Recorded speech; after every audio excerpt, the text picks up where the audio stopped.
Session में आज हमारा लेवल 1 का लास्ट टॉपिक जो है वो स्टार्ट हो रहा है। तो हमने अभी तक 4 टॉपिक किए हैं और ये सारे जो लेवल 1 है ये रीइंकार्नेशन टॉपिक के अंदर में ही आते हैं। तो हम लोग 5th टॉपिक स्टार्ट कर रहे हैं और फिर कुछ चीज़ें हम लोग कुछ एग्जाम्स वगैरह रहेंगी जिसके बारे में आपको बता देंगे और कुछ हेल्प भी करेंगे किस प्रकार से उसका फॉर्मेट रहेगा। तो आज के सेशन हम लोग स्टार्ट करते हैं। आज के टॉपिक है evolving toward perfection and destination of an unsuccessful Yogi.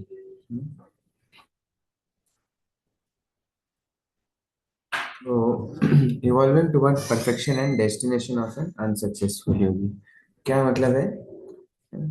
Evolving toward perfection मतलब परफेक्शन की ओर जाना, मतलब सिद्धि की ओर जाना।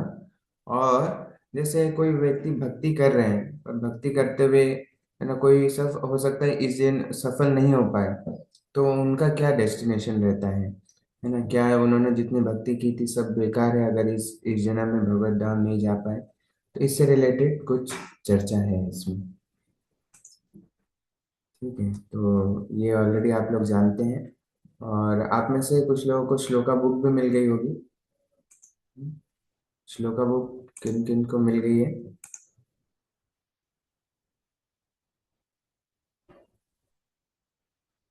ओके, अक्षिता, नितिन, अमन प्रभु को अभी नहीं मिला श्लोका बुक। जी प्रभु जी, अभी इस सैटरडे ले लूंगा मैं। हाँ ठीक है, आपका शायद नैतिक प्रभु को दिया है। जी प्रभु। ओके, तो बाकी लोग है ना मुझसे कलेक्ट कर सकते हैं या सेंटर पे ही है, तो जब जाए तो आप संपर्क कर सकते हैं। कुछ सेंटर पे रखा है श्लोका बुक, तो वो आपको श्लोका लर्न करने में मदद करेगा। तो किनके पास में है? एक तो किन्होंने हाथ उठाया था? लक्षिता और नितिन प्रभु। तो आपने एक बार देखा उसको, कैसे अच्छे लगा श्लोका बुक? जी प्रभु जी, देखा भी, पढ़े भी श्लोक कुछ। हाँ बहुत अच्छा है। तो उस उसी में आता है ये श्लोक भी जो आज हम चर्चा कर रहे हैं।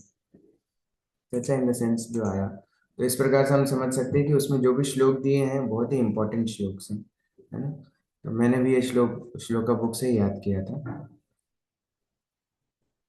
आप है ना ये आप लोग मैं पढ़ता हूँ श्लोक को, आप लोग भी रिपीट कर सकते हैं पर म्यूट में चलेगा। वासांसि जीर्णानि यथा विहाय नवानि गृह्णाति नरोपराणि तथा शरीराणि विहाय जीर्णानि अन्यानि संयाति नवानि देहि। है? क्या बताया इस श्लोक में? वासांशी, है ना? वासांसी जीर्णानि यथा विहाय, जिस प्रकार जब हमारे कपड़े वो जीर्ण हो जाते हैं, जीर्ण मतलब अब उपयोग के लायक नहीं रहे, है ना, फट गए, पुराने हो गए, तो हम उसको क्या करते हैं? विहाय, है ना, दूर कर देते हैं, है ना, दूर, विहाय, त्याग देते हैं। और क्या करते हैं?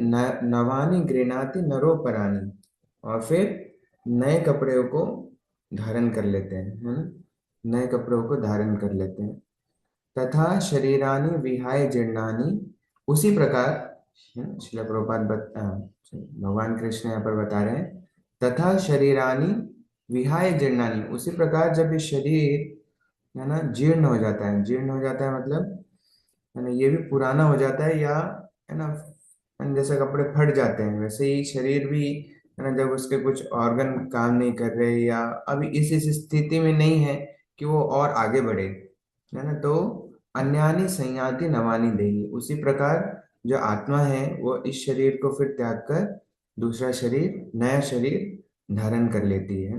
देही मतलब होता है आत्मा, देही मतलब आत्मा, है ना। जैसे आप लोग श्लोक पढ़ेंगे, देहिनो अस्मिन यथा देहे, है ना, देहिनो अस्मिन यथा देहे, है ना, श्लोक है ना, भगवत गीता का दूसरे अध्याय का 12वां श्लोक, 13वां श्लोक, 12वां या 13वां श्लोक या, तो उसमें क्या बताया? देहिनो अस्मिन यथा देहे, तो देही और देहे में अंतर है। देहे देह देह बोलते हैं ना हम लोग, देह मतलब होता है शरीर, और देही मतलब जो देह में रहती है।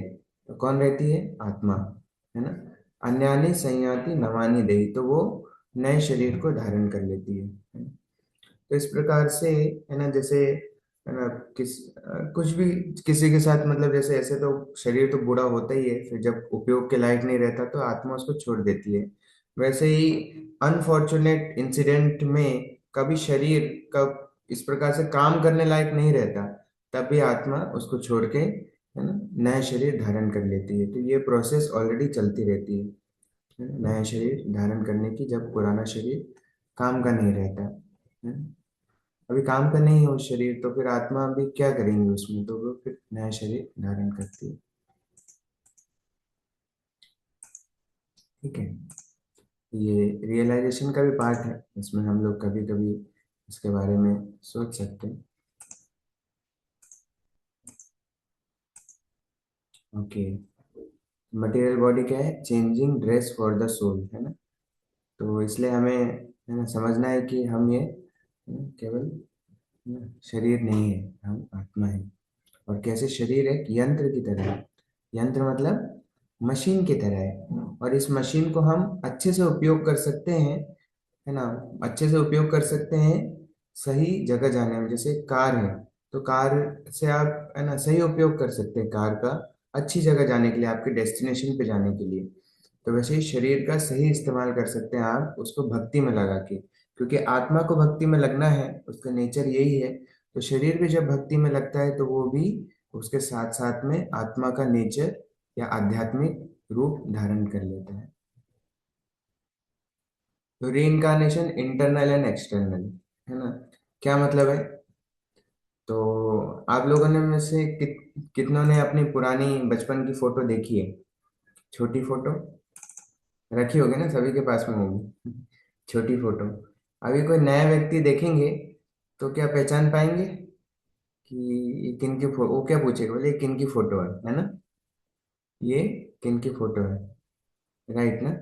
तो नए व्यक्ति पहचान नहीं पाएंगे।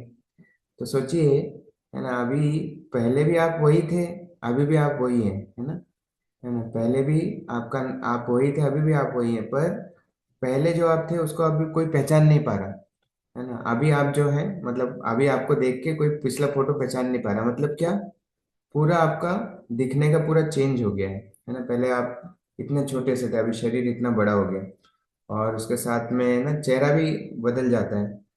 तो, है ना, मतलब रिसर्च है कि किस प्रकार हमारी बॉडी में 7 साल में हर सेल चेंज हो जाता है। हर सेल मतलब नया सेल आ जाता है हर 7 साल में। मतलब 7 साल पहले आपके बॉडी में जो सेल्स थे, अभी आपकी बॉडी में कंप्लीटली नए सेल्स हैं, राइट। तो आपकी बॉडी एक तरीके से पूरी बदल गई, है ना। तो अपने आप में ये भी एक इंटरनल रीइंकारनेशन बोल सकते हैं, मतलब शरीर का चेंज हुआ इस प्रकार से। पर हमारी आइडेंटिटी सेम रहती है ना, क्योंकि शरीर पूर्ण रूप से चेंज नहीं करता है, पर बॉडी लगातार बदलता रहता है, ये हमें समझना है। तो वैसे ही जब लास्ट टाइम पे जब शरीर काम का नहीं रहता, तो आत्मा जो है इस शरीर को छोड़कर वो दूसरे शरीर में चली जाती है ना। तो इसलिए भक्त लोग बोलते हैं कि देखिए, अगर आप 7 साल से, और जो हम खाते हैं हमारा शरीर उससे ही बनता है ना। जो आपने अन्न खाया, आप हमारे शरीर उस सेल से उसी से बनते हैं। तो इसलिए बोलते हैं कि अगर हमने 7 साल से प्रसाद खाया है, तो हमारा शरीर किससे बना होगा? प्रसाद से बना होगा, इस प्रकार से बताते हैं। तो, है ना, पूरा आध्यात्मिक हो जाएगा। तो इसलिए प्रसाद का अपने आप में महिमा है, प्रसाद लेने का। तो शरीर तो अभी भी चेंज हो रहा है, लगातार चेंज हो रहा है। सारे सेल्स जो हैं बॉडी में, वो चेंज होते हैं। तो ये बायोलॉजिकल साइंस में ये कंफर्म किया गया है कि इस प्रकार से सारे सेल्स चेंज होते हैं। और ये सेम चीज हमने पढ़ा। और भगवान कृष्ण क्या बोलते हैं कि, है ना, सबसे इम्पोर्टेंट प्रिंसिपल क्या है ना। प्रिंसिपल ये है कि लास्ट टाइम पे, है ना, भगवान कृष्ण भगवत गीता में हमने देखा भी, है ना, कि अंत समय में जो व्यक्ति जो फॉर्म रिमेम्बर करता है, जो चीज रिमेम्बर करता है उसको वैसा शरीर मिल जाता है ना। हमने एक्टिविटी भी की थी आंख बंद करके कि आप लोग किनको रिमेम्बर कर सकते हैं, तो मुझे ध्यान भी है। कुछ लोग ने भगवान श्री श्री राधा मदन मोहन का रिमेम्बर हुआ था, नितिन प्रभु को, है ना, राइट, नितिन प्रभु। अनामिका माता जी को शिला प्रभुपाद जी का रिमेम्बरेंस हुआ था। तो इस प्रकार से सभी बहुत सौभाग्यशाली सोल्स हैं। तो इस प्रकार से जो हम अंतिम समय में रिमेम्बर करते हैं वैसा शरीर हमें मिल जाता है ना। तो या तो जो अभी हमें दिख रहा है कि कोई मैन की बॉडी में वो कोई एनिमल, बर्ड, इंसेक्ट, प्लांट किसी भी शरीर में जा सकते हैं, है ना। तो बहुत इसमें क्या है ना, हमें बहुत सावधानी रखने की जरूरत रहती है ना। सोचिए,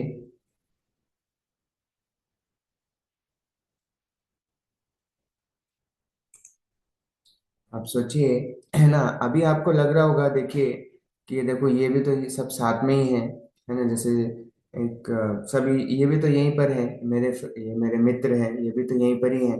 ये तो भक्ति नहीं करते, है ना, ये भी अभी हमारे साथ में ही है। देखो हमारा भी वैसे ही कॉलेज चल रहा है, इनका भी वैसे ही कॉलेज चल रहा है ना। ये हमारे पड़ोसी है, ये भी इस प्रकार से हम भी रह रहे हैं, ये भी रह रहे हैं। तो अंतर क्या है? तो अंतर आपको शायद पता चल भी सकता है, पर एग्जैक्टली अंतर कब पता चलेगा? उदाहरण के तौर पे, जैसे एक है ना रेलवे स्टेशन होता है ना, तो कुछ रेलवे स्टेशन रहते हैं और कुछ क्या रहते हैं, जंक्शन, है ना। कुछ बड़े स्टेशन रहते हैं वो जंक्शन रहते हैं। तो जंक्शन का मतलब क्या होता है? रेलवे जंक्शन, जंक्शन किसको बोलते हैं, कौन से स्टेशन को जंक्शन बोलते हैं? किनको पता है जंक्शन कौन से स्टेशन को बोलते हैं? प्रभु जी यहाँ से 3 से 4 गाड़ी मतलब रूट, काफी, हाँ मतलब होता है जाने का। राइट। तो यहाँ पे सारी ट्रेन वगैरह आके मिलती है या फिर रुकती है? सारी ट्रेन आके रुकती है। मतलब वो वहाँ से होके निकलती है, एक पॉइंट जैसे जहाँ पे उतारते हैं पैसेंजर वगैरह। तो बहुत सारी ट्रेन आके निकलती है, ठीक है। और कोई बताना चाहेंगे? और एग्जैक्टली जंक्शन मतलब,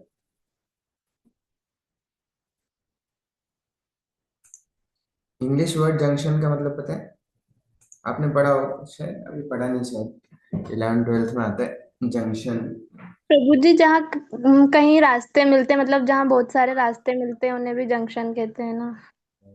तनु ने सही बताया, है ना। क्या है, जहाँ से, है ना, अलग अलग जगह के रास्ते जाते हैं एक जगह से। आमतौर पर रेलवे स्टेशन में एक ही रास्ता रहता है, मतलब ये अप और उधर डाउन, है ना, तो इस प्रकार से जाते हैं। पर जंक्शन में क्या रहता है? जंक्शन में वहां से अलग अलग जगह के रास्ते आप जा सकते हैं, मतलब बहुत अलग अलग रूट्स खुल जाते हैं। ये वाला रूट भी रहेगा, उधर का रूट भी रहेगा। तो सब, है ना, सब बहुत अलग अलग जगह चले जाएंगे, है ना। जैसे भोपाल जंक्शन है ना। पर I think Rani Kamalapati I think station ही है नॉर्मल। तो वैसे भोपाल जंक्शन है, वहाँ पर अलग अलग रूट रहते हैं, है ना। तो भोपाल जंक्शन से जैसे बीना का रूट है, फिर इटारसी का रूट है, फिर विदिशा वाला रूट है। तो इस प्रकार से अलग अलग रूट रहते हैं। तो वैसे ही अभी हो सकता है कि सब सारी ट्रेनें अगर जंक्शन में खड़ी है तो अंतर पता नहीं चले, है ना। अभी सारी ट्रेनें कहाँ खड़ी है? जंक्शन में, तो अंतर नहीं पड़ेगा। अरे ये राजधानी एक्सप्रेस ये भी तो यहीं खड़ी है, और ये वंदे भारत ये भी यहीं पर है, फिर ये कन्याकुमारी वाली जर्नी ट्रेन है ये भी यहीं पर है, और है ना कोई दूसरी ट्रेन भी यहीं पर रहेगी। पर है ना, जंक्शन कहाँ? आप जिस ट्रेन में बैठ जाएंगे तो उससे आपके डेस्टिनेशन पूरा चेंज हो जाएगा। कोई जाएगा कन्याकुमारी, भारत के एक एंड पे, कोई जाएगा, है ना, हिमालय साइड में, कोई नॉर्थ ईस्ट में चला जाएगा, कोई साउथ ईस्ट में चला जाएंगे। तो सब अलग अलग जगह चले जाएंगे। पर अभी स्टेशन पे है तो ऐसा लग रहा है सब लोग तो एक साथ ही है। तो ये ह्यूमन जो बॉडी है, वो लाइफ है, वो किसकी तरह है? वो एक जंक्शन की तरह है। अभी सभी लोग इस जंक्शन पे हैं, है ना, इस ह्यूमन बॉडी के जंक्शन पे हैं। पर जो जो प्रोसेस को ले रहे हैं वो उनका डेस्टिनेशन बिल्कुल अलग अलग हो जाएगा, है ना, ह्यूमन से। अभी जैसे तो कोई अगर पाप कर्म कर रहा है तो उसका अधोगति होगा, कोई मतलब भगवान की भक्ति कर रहा है तो उसका उच्च गति होगा, है ना।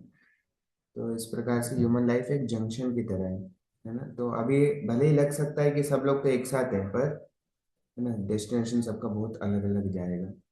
इसलिए जो भक्ति कर रहे हैं वो बहुत सिक्योर है ना। उनको डर डर डर नहीं रहता एक्चुअली। क्यों?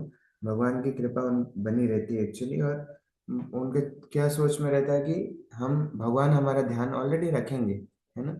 जो भक्ति नहीं कर रहे हैं उनका ध्यान रख रहे हैं, तो जो भक्ति कर रहे हैं उनका ध्यान क्यों नहीं रखेंगे, है ना। देखो, जो भक्ति नहीं कर रहे उनका भगवान ध्यान रख लेना, उनको है ना पालन पोषण कर रहे हैं क्योंकि उनके संतान है। तो जो भक्ति करेंगे तो उनका उनका ध्यान क्यों नहीं रखेंगे भगवान, तो उनका ध्यान तो और अच्छे से रखेंगे।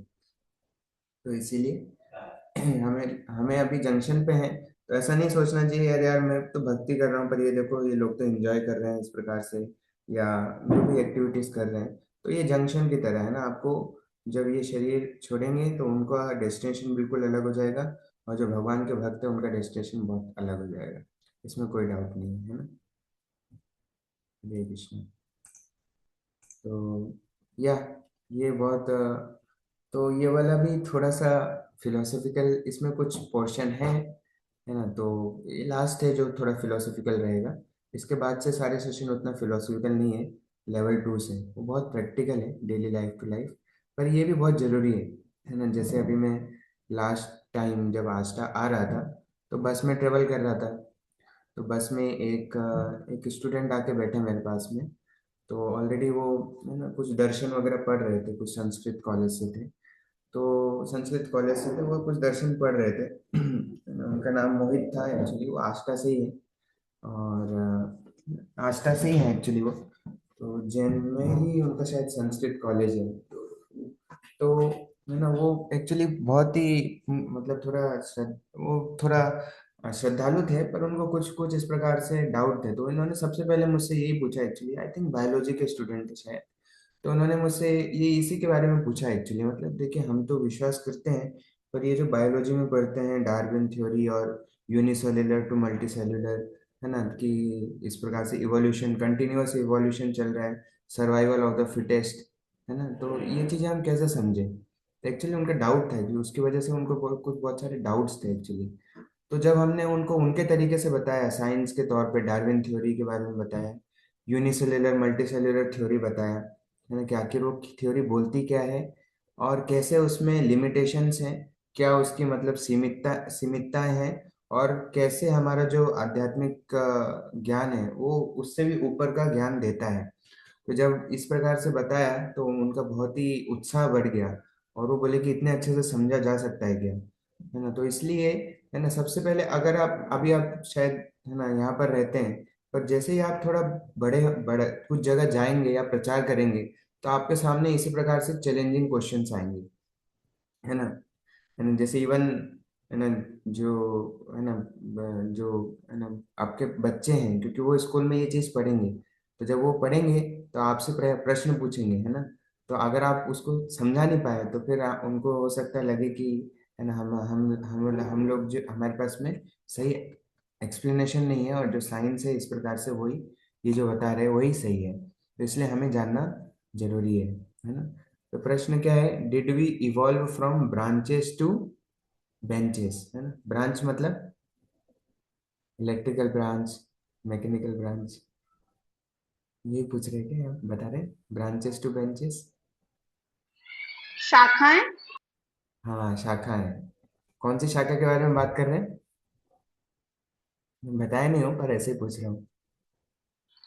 पेड़ की। शायद। हाँ, राइट, है ना, क्योंकि आपने ज्यादा रिसर्च नहीं किया इसलिए आपका आंसर सही हुआ। हम ज्यादा कोई अगर सोचते तो आंसर गलत हो जाता। हाँ, तो सिंपल सी चीज यही बोली है कि क्या हम है ना ब्रांचेस, अभी हम लोग स्कूल में कहाँ बैठते हैं, बेंचेस पे, है ना, बेंचेस पे बैठते हैं ना। तो क्या बोल रहे हैं कि क्या हम ब्रांचेस से बेंचेस पे आए हैं, कि पहले हम लोग जंगल में रहते थे, एक शाखा से दूसरी शाखाएं कूदते रहते थे, है ना। फिर धीरे धीरे आदि मानव बने, फिर हमने आग जलाई, फिर आग जलाई और उसके बाद में हमने है ना देखा कि खेती की जा सकती है ना। तो फिर हमने खेती चालू की, फिर खेती करते करते हमने शहर बसा दिए, है ना। सुनने में बहुत अच्छा लगता है ना इस प्रकार से। तो है ना बहुत अच्छा लगता है ना, हमने भी सुना तो बहुत अच्छा लगा था इस प्रकार से। तो इस है ना, तो क्या इसी और कोई हमारा पहले से ये ज्ञान हमारे पास नहीं था, फिर धीरे धीरे हमने लैंग्वेज डेवलप करी, है ना, तो क्या इस प्रकार हुआ है, इस पे चर्चा है। और है ना, ये यूनिवर्स का आखिर ओरिजिन कैसे हुआ, है ना, कैसे हुआ, कहाँ से हुआ, इस पे चर्चा है ना। Origin of life and origin of the universe, है ना, हमेशा दो चीजें हैं जो हर एक व्यक्ति को, खासकर जो थोड़ा दार्शनिक व्यक्ति है, सभी के मन में प्रश्न लाती है। ओरिजिन ऑफ लाइफ, आखिर जीवन चालू कैसे हुआ, और दूसरा, इस यूनिवर्स का ओरिजिन कैसे हुआ, है ना। और इसका आंसर अभी, है ना, मतलब थ्योरेटिकल दृष्टि से या साइंस की दृष्टि से अभी कुछ कोई भी आंसर एक्सेप्टेबल उनके द्वारा भी नहीं है कि ये चीज हमने सही पा ली है। सब थ्योरी है कि ऐसा हो सकता है, ऐसा हो सकता है, ऐसा हुआ होगा, ऐसा हुआ होगा, है ना। तो अभी कुछ भी यूनि यूनिवर्सली एक्सेप्टेड कुछ भी नहीं है, ठीक है। तो एक्चुअली बहुत सारे जो साइंटिस्ट हैं वो खुद डार्विन की थ्योरी को नहीं मानते, है ना। क्या, साइंटिफिक डिसेंट फ्रॉम डार्विनिज्म, एक बड़ा ग्रुप ऑफ साइंटिस्ट हैं, मतलब साइंटिस्ट में भी दो ग्रुप्स हैं, एक डार्विन, उस उनको बोलते हैं, क्या बोलते हैं उनको, इवोल्यूशनिस्ट, और एक है ना, क्रिएशनिस्ट, है ना। दो दो प्रकार के साइंटिस्ट हैं। तो साइंटिस्ट सारे अश्रद्धालु नहीं है, कुछ साइंटिस्ट मतलब श्रद्धालु हैं, भगवान में विश्वास रखते हैं, है ना, जो मानते हैं कि ये जो क्रिएशन है वो किसके माध्यम, क्रिएशन जो है वो भगवान के द्वारा हुई है या कोई इंटेलिजेंट बीइंग के द्वारा हुई है। तो ऐसा साइंटिस्ट मानते हैं साइंस को स्टडी करके। और कुछ साइंटिस्ट है वो डार्विन को फॉलो करते हैं। तो ये दो दो ग्रुप्स हैं एक्चुअली, है ना। तो आप प्रश्न आएगा कि डार्विन थ्योरी है क्या, है ना, कुछ लोग पूछेंगे ना, डार्विन थ्योरी है क्या। ठीक है, बात करते हैं।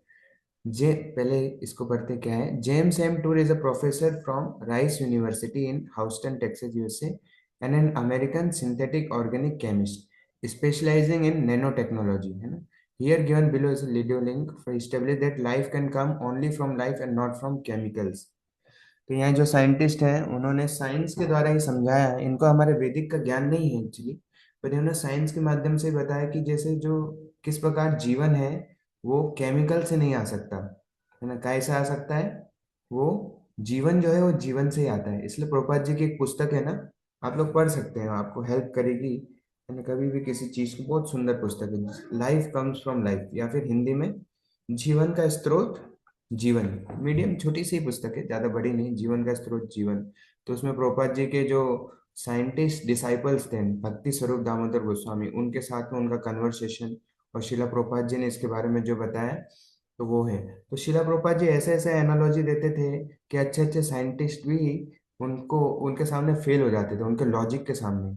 यद्यपि शिला प्रभुपाद साइंस में डीप में, साइंस की, है ना, मतलब टर्मिनोलॉजी में नहीं बोलते थे, पर कॉमन सेंस और लॉजिक से भी शिला प्रभुपाद, सारे साइंटिस्ट उनकी बात एक्चुअली लॉजिक को एक्सेप्ट करने करते थे। है ना। तो ठीक है, तो है ना, इनको,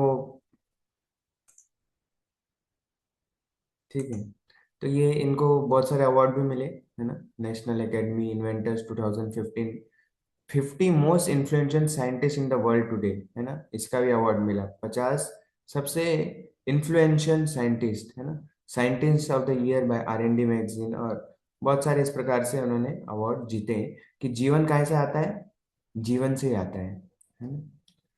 पर बाकी लोग, है ना, तो, है ना, एक्चुअली तो डार्विन थ्योरी क्या है, देख लेता हूँ इसमें आगे दिया है क्या। ओके, ठीक है, इसके हिसाब से ही चलते हैं। Over 1000 scientist sign statement Darwin was wrong, है ना। आप लोगों ने जिनने डिवाइस किया होगा उनको तो पता होगा डेफिनेटली डार्विन के बारे में। The New York reported James Whittle was one of small, है ना। तो ऐसे बहुत सारे साइंटिस्ट हैं जिन्होंने साइन किया कि डार्विन कैसे रॉन्ग थे, है ना, साइंस के बेसिस पे उन्होंने साइन किया।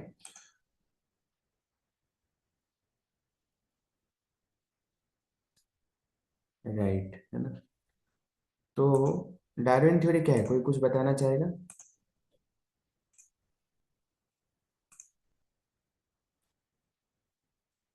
डार्विन थ्योरी, ओके, प्रांजल बताइए। हरे कृष्ण प्रभु जी।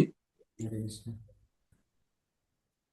ठीक है अमित। डार्विन नाम के साइंटिस्ट का कहना था कि मतलब हम बंदरों के मतलब बंदर हमारे पूर्वज है, मतलब डार्विन थ्योरी ये कहते हैं राइट राइट राइट। ओके। हम बंदरों से आए। ठीक है ओके। और प्रांजल प्रभु बताइए। हाँ प्रभु जी, यही कि हमारा जो विकास है वो बंदर से हुआ। धीरे धीरे परिस्थितियों के अनुसार हमने अपने शरीर का विकास किया। पर वो और जो होमोसेपियंस वगैरह आए थे वो सब बंदर से ही थे। अब ह्यूमन में हम जो ओके। वर्तमान। बाकी स्पीशीज, बाकी स्पीशीज कैसा है?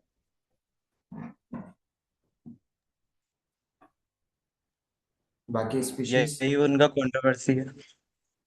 ओके ठीक है, तो मैं एक्चुअली समझा देता हूँ। थैंक यू प्रांजल एंड अमन। तो एक मिनट में।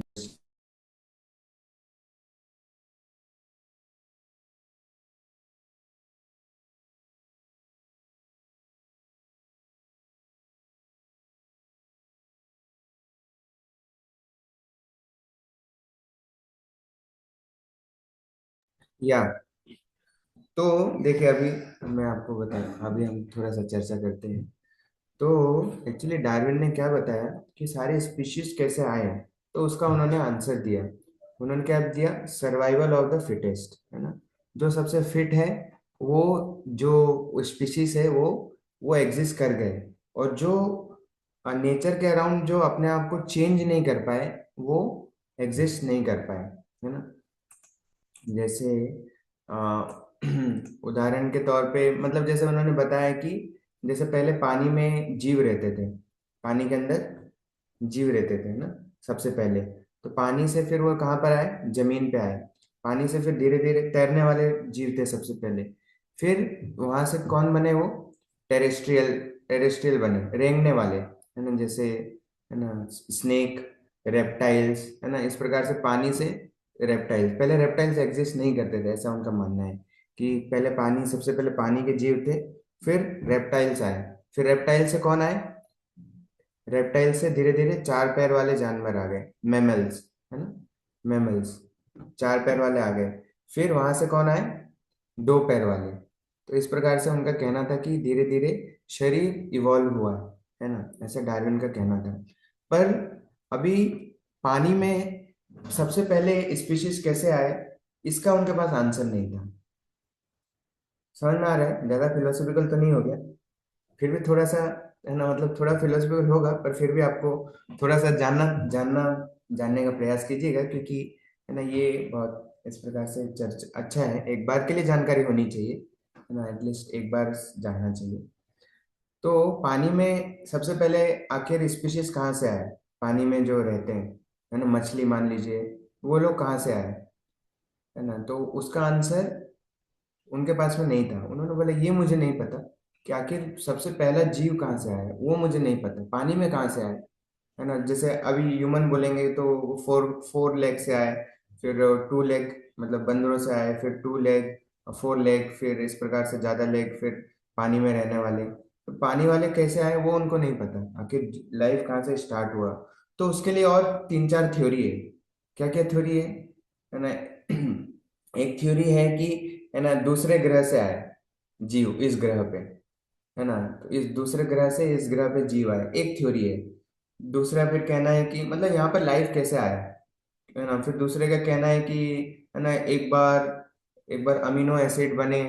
अमीनो एसिड जो रहते हैं हमारी बॉडी में, हालांकि साइंटिस्ट ने खुद ही बाद में रिजेक्ट कर दिया कि ऐसा पॉसिबल है ही नहीं, है ना। अमीनो एसिड थे, उन्होंने आपस में एक पार्टिकुलर फॉर्म में कंबाइन किया, और फिर बिजली गिरी, और बिजली गिरी तो फिर वो आपस में कुछ कंबाइन हो गए, और केमिकल थे आपस में जुड़ गए, तो लाइफ आ गया, तो जीवन आ गया। सुनने में अच्छा लगता है ना, साइंस फिक्शन मूवी की तरह, है ना। पर ये, है ना, आप खुद ही सोचिए ये क्या कितना साइंटिफिक है। और अगर ऐसा है, तो अभी तो हमारे पास सब कुछ उपलब्ध है, सारे केमिकल उपलब्ध है। आप एक लाइफ बना के बता दीजिए, एक छोटी सी, सबसे सिंपल लाइफ, है ना। सारे आपको तो, है ना, ह्यूमंस तो बहुत कॉम्प्लेक्स है, आप छोटा सा कुछ ग्रास बना के बना दीजिए, है ना। एक घास घास बना के बना बता दीजिए, है ना। अंडा, अंडे के तो सारे वो है आपके पास, एग, एग के सारे मॉलिक्यूल्स अवेलेबल है आपके पास में, उसके अंदर क्या है, उसका कंपोजिशन, है ना। बिना लाइफ के, बिना मुर्गी की मदद किए आप ये बना के बता दीजिए, अंडा अंडा बना के बता दीजिए कि मतलब अंडा जो ग्रो करे। राइट, समझ में आ रहा है? तो इस प्रकार से है ना, इसमें बहुत सारे प्रश्न उठ सकते हैं। तो एक्चुअली वैदिक है ना, वैदिक में भी ये दिया है। कुछ लोग बोलते हैं कि डार्विन ने ये जो थ्योरी है कहाँ से लिया, पुराण से लिया, पुराण से लिया, है ना। जैसे हमारे 10 अवतार है ना, सबसे पहले कौन सा अवतार है? मत्स्य अवतार, फिर कश्यप अवतार, है ना, और फिर ऐसे अलग अलग अवतार आए, जैसे हमें भी 4 लेग्ड कोई इस प्रकार वराह अवतार, है ना। तो मतलब पानी से आए, फिर मत्स्य अवतार, सबसे पहले मछली, मछली से फिर अपने ये वराह, सॉरी मैं अभी बोला, अच्छा। कश्यप, कश्यप अवतार, फिर वराह अवतार, फिर वराह अवतार के बाद में नरसिंह अवतार, फिर नरसिंह अवतार, और फिर इस प्रकार से। तो बता रहे हैं कि एक्चुअली डार्विन ने वहां से ये कंसेप्ट लिया कि सबसे पहले पानी से आया, है ना। तो मतलब कहीं से उन्होंने मतलब एक्चुअली सारी चीज कहीं ना कहीं जो थ्योरीज है वो भी वेदांत से लेके गई है, आई है। इसलिए 15th सेंचुरी के बाद सारी रिसर्च आई है। क्यों? क्योंकि जब फॉरेन का इन्वेजन हुआ था भारत में, तो सारे वेद और पुराण वो लेके चले गए थे अपने साथ में 15th सेंचुरी में। फ्रांस, जर्मनी, और कौन से लोग थे वो, क्या बोलते थे उनको, पर्शियन, पर्शियन उनका कुछ नाम है एक्चुअली। तो वो लोग जब आए थे तो अपने साथ वेद सारे उठा के ले गए थे। बोला, उनको लगा वो ये तो बहुत साइंटिफिक है, ये नॉलेज तो हमारे पास कुछ भी नहीं है। और फिर वो उसको संस्कृत को डिकोड करते थे, समझने का प्रयास करते थे, और उसी के बाद से सारी चीजें आने लगी एक्चुअली। इवन टेक्नोलॉजी भी उसी के बाद में इसलिए आई, है ना। तो इस प्रकार से बताते हैं, पर कभी भी उन्होंने वेद को क्रेडिट नहीं दिया। नहीं तो पूरा क्रेडिट किसको चला जाएगा, है ना, वेद को चला जाएगा, भारत को चला जाएगा। तो इसलिए उन्होंने कभी ये चीज रिवील नहीं की। तो अभी मछली कैसे आई, है ना, मछली इसका वो बताते हैं कि मतलब जैसे सबसे पहले क्या था, है ना, हमारे बॉडी में बहुत सारे सेल्स है ना। तो सबसे छोटा सेल, है ना, मतलब जैसे छोटा सा सबसे छोटा सेल है, तो सेल से सेल कंबाइन हुआ, सेल से सेल कंबाइन हुआ, बन के मछली बन गई। समझ में आ रहा है? तो मतलब सुनने में तो अच्छा लग रहा है, पर साइंटिफिकली अगर आप सोचेंगे तो ये पॉसिबल नहीं है एक्चुअली। सेल से सेल जुड़े और मछली बन गया, है ना। तो मान लीजिए वैसे ही है कि, है ना, दो, है ना, इस प्रकार से दो जग, पानी के जग आपस में जुड़े, और एक मिल्टन की बोतल आ गई, है ना। तो ऐसा होता नहीं है आमतौर पे, है ना। दो सेल जुड़े और धीरे धीरे जाके मछली बन गई, है ना। तो इस प्रकार से, है ना, सोच। तो पर वो पहला सेल जीव कहाँ से आया, है ना, कोई बता नहीं सकता।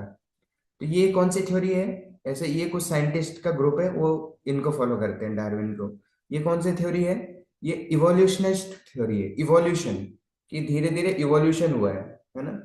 इवोल्यूशन धीरे धीरे हुआ है। पहले यूनिसेल्युलर थे, एक सेल थे, फिर सेल सेल जुड़ते रहे, सेल सेल जुड़ते रहे, फिर धीरे धीरे वो मल्टी सेल्युलर बने, है ना। जैसे आपको जो 11th में उनको बायोलॉजी में है, हमको भी दिखाया था आई थिंक 10th में, 11th में, अमीबा और पैरामीशियम के बारे में पढ़ाते हैं ना। अमीबा, पैरामीशियम, पैरामीशियम, है ना, आपको दिखाएंगे भी माइक्रोस्कोप से। ये देखिए, ये सिंपल, है ना, ऑर्गेनिजम्स है ना, ये सबसे सिंपल इनका स्ट्रक्चर है। तो वो दिखाते हैं, तो उनसे भी छोटे हैं।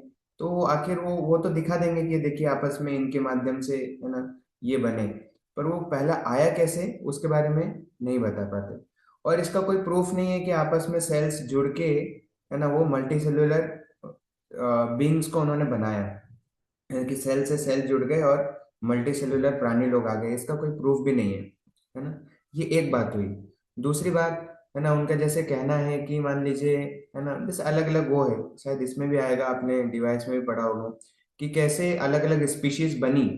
आप समझ रहे हैं? मतलब जब यूनिसेल्युलर था, मतलब कोई स्पीशीज था ही नहीं ना, है ना, मतलब डॉग, कुत्ता, बिल्ली, सारे इंसेक्ट्स, है ना, रेप्टाइल्स, कुछ भी नहीं थे, केवल वो यूनिसेल्युलर था। समझ रहे हैं? और फिर धीरे धीरे कॉम्बिनेशन से अलग अलग आया, ये उनका कहना है। ठीक है, तो आप, है ना, इसमें बहुत अच्छा चर्चा है कि जैसे, है ना, अगर उस तरीके से आए हैं, तो, है ना, मान लीजिए यूनिसेल्युलर से अगर मल्टी सेल्युलर बने हैं, यूनिसेल्युलर से क्या बने हैं? Multi cellular. मल्टी सेल्युलर मतलब आप, हम अपने आप को कंसिडर कर लीजिए, ह्यूमन बॉडी, है ना, multi cellular, complex multi cellular. और ह्यूमन, है ना, कोई कंप्लीट स्पीशी जो है, बॉडी है। और यूनिसेल्युलर मतलब एक सेल, छोटा सा, है ना, सेल जो है बोल सकते हैं, जिसमें नॉर्मल फंक्शन होते हैं लाइफ के, है ना, नॉर्मल सेल। तो अगर यूनिसेल्युलर से मल्टी सेल्युलर बने हैं, तो है ना, ऐसा एक स्टेज भी तो होंगे बीच में, जब वो बीच बीच वाला स्टेज है ना, जब अभी ग्रोथ हो ही रही है। समझ में आया ना? स्टेज तो आएगा ना ऐसा, कि ऐसा तो कोई नहीं आएगा कि वो है ना एकदम, है ना बोलते हैं ना, शकला का बुम बुम वाली छड़ी घुमाई और एकदम से उन्होंने बनाया, और एकदम से मतलब पूरा मुर्गी बनाया, मुर्गी प्रकट हो गया, ऐसा तो नहीं हुआ होगा। धीरे धीरे ही बने होंगे एक्चुअली। अगर छोटे से सेल से है ना मुर्गी बन रही है एग्जाम्पल के तौर पे, एक छोटे सेल से मान लीजिए मुर्गी बन रही है, तो धीरे धीरे ही बने होंगे एक्चुअली, है ना, कंबाइन हुए होंगे, इंटेलिजेंस लगा होगा, आंखें बन रही होगी, दिल बन रहा होगा धीरे धीरे, है ना, खून बन रहा होगा, है ना, सारी चीजें बन रही होगी। तो प्रश्न ये आता है, देखिए कॉमन सेंस है, लॉजिक है। अगर प्रश्न ये आता है कि जब, है ना, मान लीजिए मुर्गी है, तो जब वो आधी बनी हुई है मुर्गी, अभी आधी डेवलप हुई है, आधी इवॉल्व हुई है, तब उसका फंक्शन कैसे चल रहा होगा? अभी उसकी आंखें नहीं है ना, अभी उसकी फूड पाइप तो बनी रही है, तो जीवित कैसे रही होगी? समझ में आ रहा है? मतलब आधी मुर्गी बनी है, अभी आधी बन रही है तो कैसे जीवित रही होगी? है ना, तो बहुत सिंपल सा लॉजिक है एक्चुअली, है ना। जैसे मान लीजिए, है ना, बकरी है, तो अभी उसके पैर ही बने हैं, बाकी चीजें बनी नहीं, तो जीवित कैसे होगा? राइट। तो और ये एक प्रूफ हो गया। दूसरा प्रूफ, क्या आपने किसी अभी ऐसे स्पीशीज को देखा है पिछले 1000 साल में जो अभी भी डेवलप हो रहा हो? अगर ये कंटिन्यूअस प्रोसेस है तो ऐसा भी कोई स्पीशी होना चाहिए कि जो अभी डेवलप हो रहा हो। पर अभी जितने भी स्पीशीज है, स्पीशीज को हिंदी में बोले तो योनिया, जितने भी योनिया है ना, हर एक योनिया जो है अपने आप में सारी कंप्लीट है, पूर्ण है। कैसी है? अपने आप में पूर्ण है, कोई भी अपूर्ण नहीं है। जैसे मुर्गी बनी हुई है तो पूर्ण है, उसके जो भी उसके शरीर को जीने के लिए चाहिए वो सब उसमें उपलब्ध है, कोई भी आदि नहीं है। ठीक है। तो अभी भी कोई ऐसा होना चाहिए जो इवॉल्व हो रहा हो, पर अभी आप देखेंगे कोई भी इनकम्प्लीट स्पीशीज कोई भी नहीं है, कोई भी इनकम्प्लीट स्पीशी एग्जिस्ट नहीं करती, है ना। जैसे अभी आधी मुर्गी है, आधा भालू है, बन ही रहा है बाकी चीजें। या जो वो मछली है, वो सांस कैसे लेती है? फिन्स से, फिन्स, है ना, वो ऑक्सीजन, वो है ना, उनका अलग रहता है, पानी के अंदर भी सांस ले लेती है। पर भालू कैसे लेता है? लंग्स से, लंग से लेता है भालू, है ना। तो ऐसा कोई स्टेज होना चाहिए जब फिन्स से क्या बन रहा हो, लंग्स बन रहे हो फिन्स से। पर ऐसा स्टेज कभी पाया गया क्या? नहीं, ऐसा कोई स्टेज पाया नहीं गया जब फिन्स से लंग बन रहे हो, है ना। डार्विन डार्विन थ्योरी के अनुसार भालू कैसे आया? आप तो जानते ही हैं, है ना। जैसे पानी में एक बार क्या हुआ, है ना, इस प्रकार से भालू का है, या जिराफ कैसे आए, इस प्रकार से बहुत अलग टाइप की स्टोरीज है। जैसे वेल कैसे आई, वेल तो बता रहे हैं कि पहले यूनिट भालू बने, फिर भालू क्या एक बार पानी में तैरने गया, है ना। अभी आप लोग बताइए कितना साइंटिफिक है। एक बार भालू जो है वो समुद्र में तैरने गया और अपने दोनों हाथ ऐसे करके फैलाया था, है ना, तैर रहा था ना, तैरने के लिए तो हाथ तो फैलाना पड़ेंगे। और उसने मुंह खोल के रखा अपना, मुंह खोल के रखा, यानी ये डार्विन थ्योरी है। और उसके मुंह में मछली अपनी इच्छा से, है ना, अपनी इच्छा से मुंह में मछली आराम से बार बार आती गई, है ना, मछली अपने इच्छा से उसके मुंह में लगातार आती रही। तो उसको पानी में ही उसको सूट हो गया, और धीरे धीरे वो भालू काय में बन गया? वेल में बन गया, वेल बन गया, वेल, है ना, बड़ी मछली बन गया। फिर वो पानी के अंदर ही रहने लगा। तो ये सोचिए कितना साइंटिफिक है, ये डार्विन थ्योरी के अनुसार है। और एक्चुअली डार्विन ने खुद बोला है ना, कि मैं इसको क्या कर रहा हूँ, स्पेकुलेट कर रहा हूँ। स्पेकुलेट का मतलब ऐसे ही कुछ, मतलब सोच रहा हूँ कि ये ऐसे हुआ होगा, ऐसे हुआ होगा, मेरे पास इसका कोई प्रूफ नहीं है। डार्विन ने खुद लिखा है अपने लेटर में, है ना, ओरिजिन ऑफ स्पीशीज के बारे में, जब वो अपने फ्रेंड को लिख रहे थे, तो उसने भी बोला कि मेरे पास कोई प्रूफ नहीं है, पर मैं, मुझे जो सब सही समझ में आया मैं वो चीज लिख रहा हूँ। ठीक है। तो यहाँ पर आपका डाउट क्लियर हुआ। और दूसरा, अगर हम बंदर से आए हैं ह्यूमन बींग, राइट, पहली बात तो बंदर जो है वो यूनिसेल्युलर से नहीं आए, इतना तो क्लियर हो गया, समझ में आया। और अगर बंदर से ह्यूमन बींग आए हैं तो क्या होना चाहिए बताइए? तो अगर बंदर से धीरे धीरे करके ह्यूमन बींग बने, तो क्या, क्या रिसर्च में क्या पाया जाना होना चाहिए था? कौन बता सकते हैं?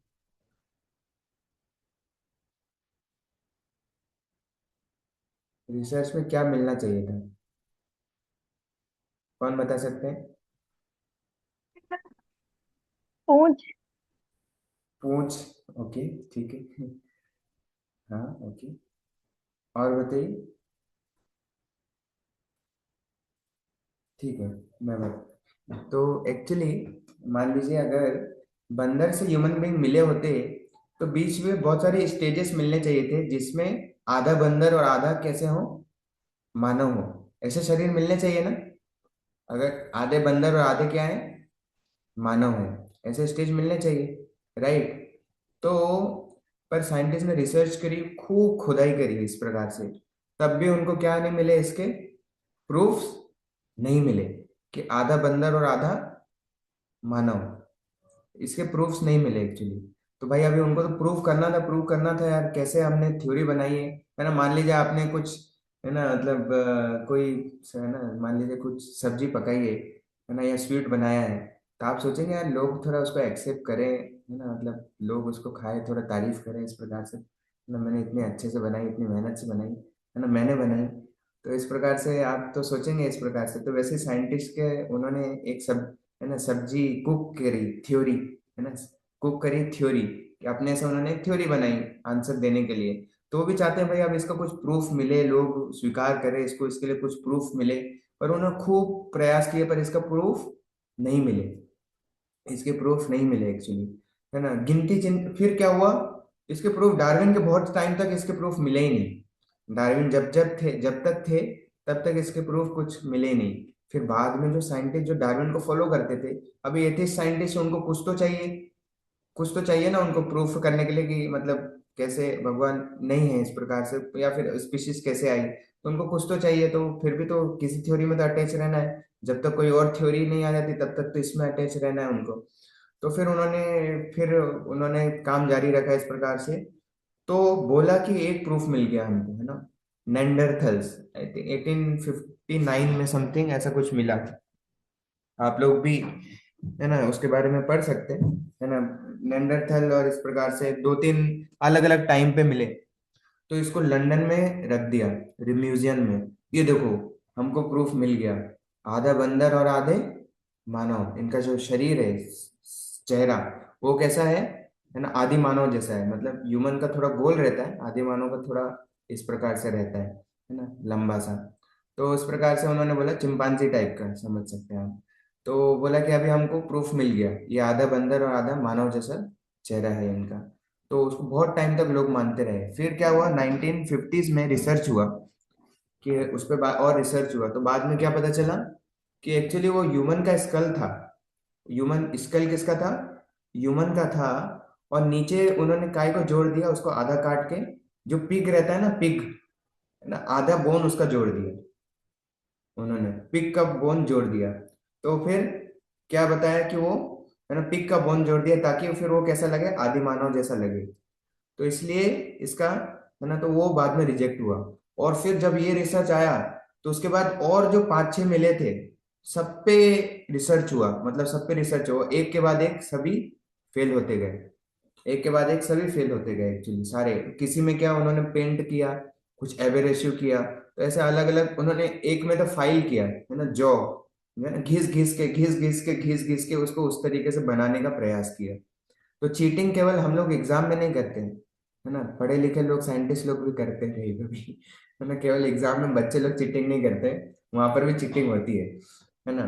तो इस प्रकार से अपनी थ्योरी को प्रूव करने के लिए। पर हम किस प्रकार से मानते हैं, हम लोग मानते हैं कि एक्चुअली ब्रह्मा जी ने सारी जो योनियां हैं वो कंप्लीट, अपने आप में कंप्लीट उसको उन्होंने कंप्लीट बनाया है। जैसे, है ना, डायरेक्ट मतलब सारे स्पीशीज बनाए, 84 लाख योनि, ऐसा नहीं कि इवॉल्व हुए। उन्होंने मनुष्य भी बनाए, उन्होंने बंदर भी बनाए, उन्होंने हिरण आदि इत्यादि जानवर बनाए, उन्होंने सर्प आदि सभी को बनाया। तो वो धीरे धीरे इवॉल्व नहीं हुए, बल्कि कंप्लीट ब्रह्मा जी ने डायरेक्ट उनका शरीर बनाया। और फिर उनकी जो डिसेंडेंट्स हैं, उनकी जो लाइन है उनके, है ना, तो वो चलती आ रही है, उनकी जो वंश है उनके हिसाब से चलते आ रहे हैं। इसलिए हम क्या बोलते हैं, 84 लाख योनियां हैं। क्यों, हमको पता है, साइंटिस्ट को नहीं पता 84 लाख योनियां हैं, पर हमको पता है कि कितनी योनियां हैं, 84 लाख स्पीशीज है। तो साइंटिस्ट को उतना नहीं पता। इसमें हमें पता भी है 9 लाख कितनी कितनी कौन सी है, पानी में रहने वाले 9 लाख है। चिड़िया कितने प्रकार, इंसेक्ट्स है चिड़िया आई थिंक, है ना, इंसेक्ट्स कितने प्रकार के हैं, 20 लाख, 20 लाख प्रकार के इंसेक्ट्स हैं, आगे आएगा, है ना। तो इस प्रकार से हमको पता है। तो इस है ना, तो ये चीजें हमको पता है। ठीक है, तो आज हम लोग मेन मोटा मोटा इसका ये है, और बाकी फिर आगे इसमें और चीजें हम लोग कुछ देखेंगे। तो उम्मीद है आज आपको थोड़ा समझ में आया होगा, है ना। थोड़ा सा बोर जरूर हुए होंगे, पर मुझे उम्मीद है, एक्चुअली मैंने इतनी बार इस चीजों का एक्सप्लेन किया है खासकर कॉलेजेस में और इस प्रकार से, तो उम्मीद है आप लोगों को एक्सप्लेन कर पाया हूँ, है ना। क्योंकि बहुत बार मैंने इसको एक्सप्लेन किया, मतलब हर साल ही हमको करना रहता था कॉलेज में, तो मतलब ये चीज अपने आप में बहुत ही, है ना, मतलब चलती है ना। डेफिनेटली, तो कोई भी बच्चा भी आपसे पूछेगा तो आप धीरे धीरे ये चीजें आंसर दे सकते हैं, ठीक। और भी हम लोग बहुत सारे प्रूफ्स हैं एक्चुअली, और बहुत सारे साइंटिस्ट ने बुक्स भी लिखी है इसमें, forbidden archaeology, hidden history of human race, जिसमें प्रूफ मिलता है कि कैसे ह्यूमंस और मैन, इंसान और बंदर जो है वो साथ साथ में एग्जिस्ट करते थे लाखों लाखों साल पहले भी। दोनों के ही को एग्जिस्टेंस के हमेशा साथ में ही प्रूफ मिले हैं। ठीक है, तो आज हम लोग यही फिनिश करते हैं। तो हरे कृष्णा, श्रील प्रभुपाद की जय, श्रीमद् भगवद गीता की जय, गौर प्रेमानंदे, हरे हरे बोल, हरे कृष्णा। तो डाउट किसका होगा तो बाद में ले लेंगे कल, है ना? आज वैसे भी टाइम हो गया है। हरे कृष्णा, थैंक यू।